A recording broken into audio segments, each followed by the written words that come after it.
Dr. David Ugunta, thank you so much for joining us.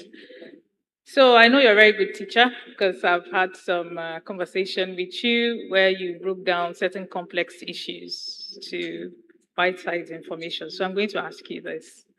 As an expert in finance, how would you describe public-private partnership to a lay person?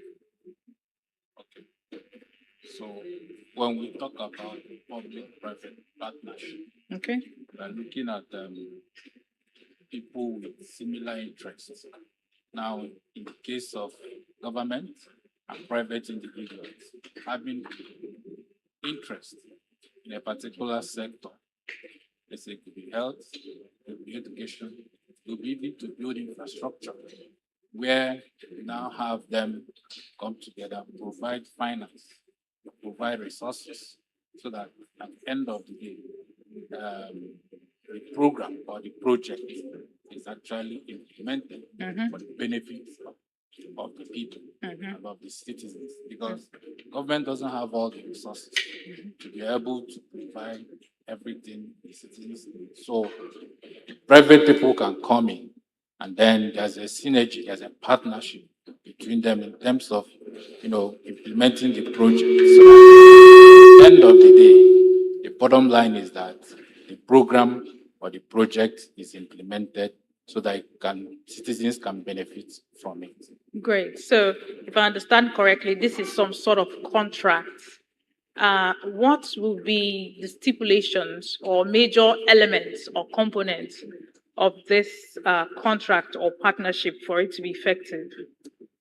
Okay, first of all, there has to be interest, right? And then government provides the enabling environment. Let's say a private person is interested in building a hospital. So he approaches the government, and then government can say, okay, we can give you land. We can also bring in some money, and then you bring in your resources, then you build your hospital, you run it, and all that. They can also decide to now say, okay, let's go into equity, where government has some percentage of ownership of that infrastructure, so that at the end of the day they provide the services. So there has to be, first of all, common interest, and this has to be from a private person seeing an opportunity or a service he or she can offer, and then approach government and say, okay, can we do this together? And because the person have seen that government is interested in that, right? Then there should also